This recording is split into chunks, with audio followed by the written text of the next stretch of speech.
Olá, bem-vindos a mais uma exploração aqui com a gente no Clube do Livro. Hoje temos em mãos uma história que, realmente chama a atenção. A Cabeça do Santo, da escritora cearense Socorro Acioli. É um livro que tem uma mistura muito própria de pé no chão e fantasia, né? A ideia aqui é a gente mergulhar nessa narrativa, tentar entender o que a torna tão especial, sabe? Conhecer um pouco quem a escreveu e descobrir algumas curiosidades que cercam a obra. É como fazer uma viagem pela imaginação, mas com um toque bem brasileiro.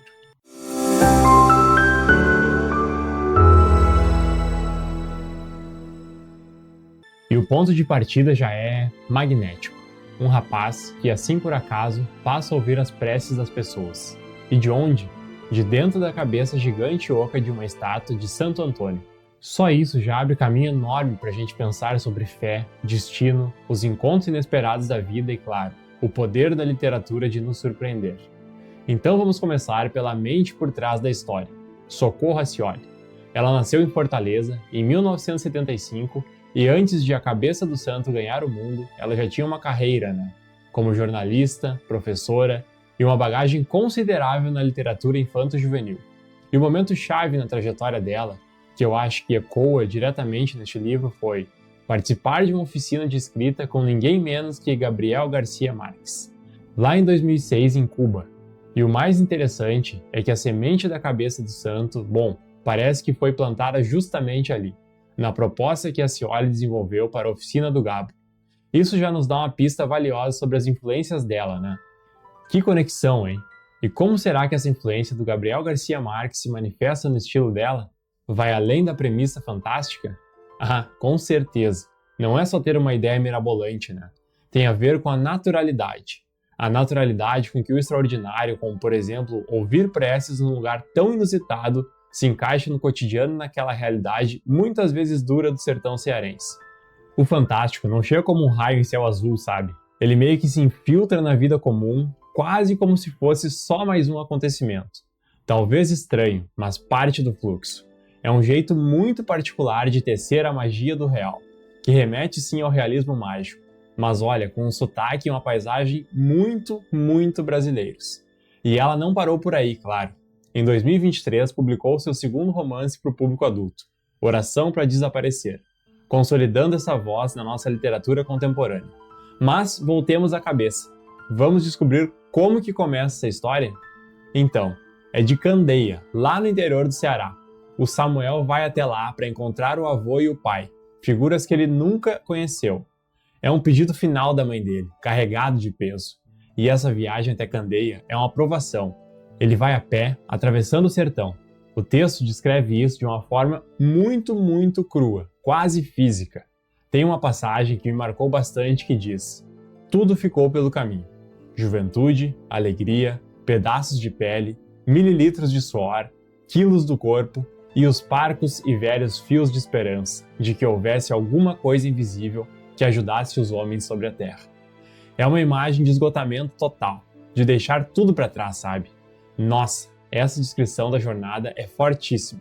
Pode ser lida quase como um ritual de passagem involuntário, não acha? Uma purificação, talvez. É como se o Samuel precisasse ser esvaziado da juventude, das ilusões, até do próprio corpo, como diz o trecho, para poder chegar em Candeia, e da receptiva que espera por ele lá. Uma espécie de purificação forçada pela dureza do caminho, preparando o terreno para o encontro com o insólito.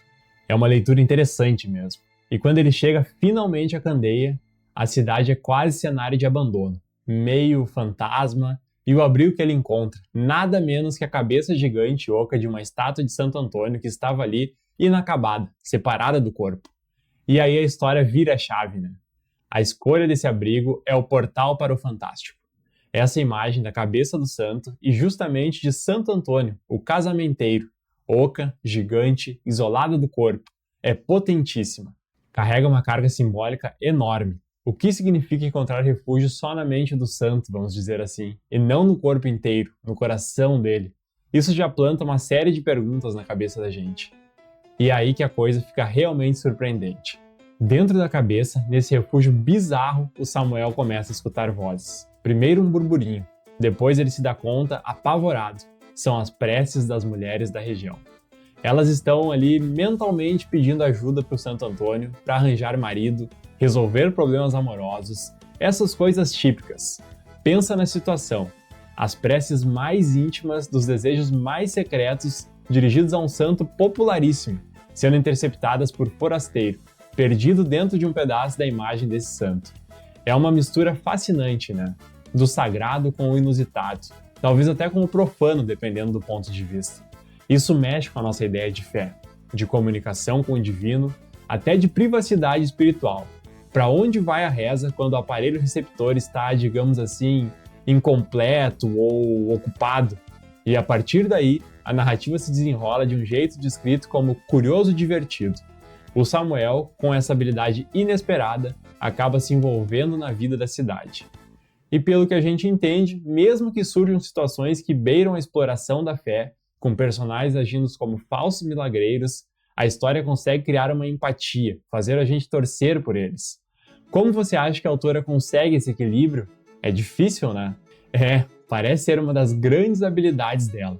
Essa capacidade de tratar temas complexos com uma leveza, sabe? Sem cair no julgamento fácil. Talvez a chave esteja na humanidade dos personagens, mesmo nas falhas deles, nas ambiguidades. Se a narrativa nos faz entender as motivações, as necessidades por trás das ações, mesmo as questionáveis, aí fica mais fácil criar essa conexão. E até torcer por um desfecho positivo para aquele microcosmo todo.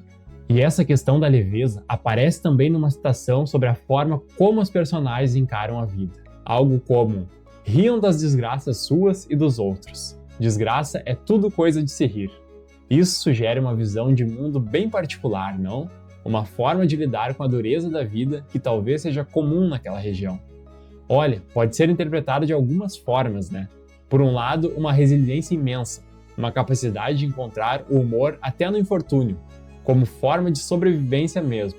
Por outro, talvez, toque num certo fatalismo, uma aceitação de que a desgraça é tão presente que o melhor a fazer é rir dela.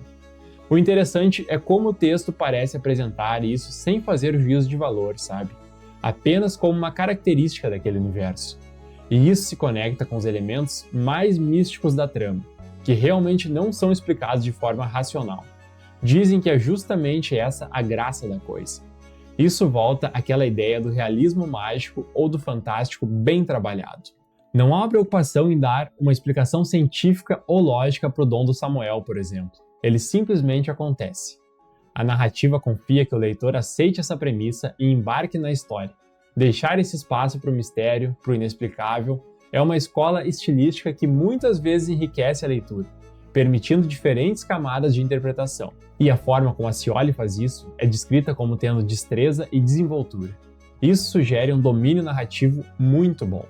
E mesmo com toda essa fantasia, os personagens parecem muito reais nas suas emoções. Tem um trecho que mostra isso de forma bem crua, quando um personagem se compara ao Samuel. Deixa eu achar aqui. A moça pensou uma coisa egoísta. Ele sofria mais que ela. Que bom ver alguém que sofre mais. Que bom. Aquela desgraça de destino, seja lá como tenha acontecido, tornava sua sina um pouco mais leve. Ela sempre achou que nunca encontraria alguém que sofresse mais que ela. Encontrou, por segundos. É pensamento rápido, quase feio, mas tão humano, né? Esse tipo de lampejo psicológico, esse egoísmo momentâneo como forma de aliviar a própria dor. Isso revela uma profundidade na construção dos personagens que vai muito além da trama central. Mostra que por trás da premissa fantástica existem pessoas de carne e osso, com pensamentos e sentimentos complexos, contraditórios. Essa verossimilhança emocional que nos conecta à história mesmo quando ela flerta com o absurdo, não é à toa que alguém comentou algo como "essa sabe manusear uma pena". É o reconhecimento dessa habilidade dela de criar personagens e situações que fisgam a gente. Agora segura essa. A parte mais incrível talvez seja que a imagem central do livro, a cabeça gigante do santo, não é pura ficção. Socorro Scioli se inspirou numa história real que existe de verdade lá no município de Caridade, no Ceará, não muito longe de Fortaleza. Lá existe mesmo a cabeça de uma estátua de Santo Antônio enorme que ficou por décadas. Estamos falando em mais de 36 anos, encostada numa casa. fazendo parte de um muro, servindo até de abrigo improvisado. É quase como se a realidade tivesse criado o cenário perfeito para a ficção dela. E saber disso adiciona uma camada, nossa, fascinante à leitura, não concorda? A autora não tirou a imagem do nada. Ela encontrou essa pepita de surrealismo no mundo real e a transformou no coração da sua história. Essa ponte entre o fato concreto, quase inacreditável de tão peculiar, e a ficção que ela tece a partir dele cria uma ressonância muito forte. Mostra como a literatura pode se alimentar da realidade mais estranha e devolver pra gente como arte. E parece que essa história real continua viva, com planos até de construir um museu para essa cabeça lá em Caridade. Já pensou? É quase como se o livro estivesse devolvendo o favor, sabe? Ajudando a ressignificar ou dar mais visibilidade à história original que o inspirou. Um ciclo interessante entre ficção e realidade. A ficção ilumina um canto enriquecido da realidade e a realidade, por sua vez, ancora a fantasia da ficção. É uma dinâmica poderosa, e pensar que uma imagem tão singular, uma cabeça de santo gigante abandonada, pode gerar tantas histórias, né? Tanto na vida real quanto na literatura. Então, juntando tudo isso, A Cabeça do Santo se mostra uma obra cheia de camadas. Temos uma narrativa que mistura o fantástico com a crueza do sertão, inspirada num fato real inacreditável. Personagens que nos pegam pelas suas complexidades e a escrita segura, envolvente da Socorro Acioli. Mesmo sendo um livro descrito como curto, ele oferece uma experiência de leitura bem interessante. É descrita como uma leitura leve, prazerosa, que ativa outras partes do cérebro. E essa parte separada do corpo da estátua? O que será que isso pode significar, hein? Fica essa pulga atrás da orelha. Pode ser tanta coisa, uma metáfora visual para uma fé que talvez esteja fragmentada ali na região, ou desconectada das estruturas formais, ou, quem sabe, uma representação da própria dificuldade de comunicação. O desejo é ouvido na cabeça, talvez na razão, mas está separado da ação, do sentimento que estaria no corpo, no coração do santo que está ausente. Ou talvez simplesmente o acaso poético da história, né?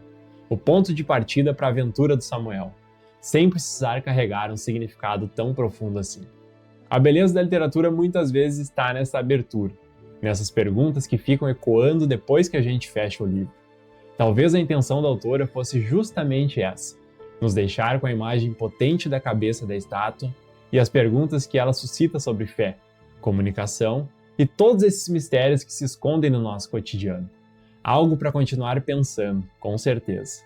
Se você quiser ler a obra completa para tirar suas próprias conclusões, eu vou deixar o link aqui embaixo no primeiro comentário fixado com o melhor preço lá na Amazon para você embarcar nessa viagem.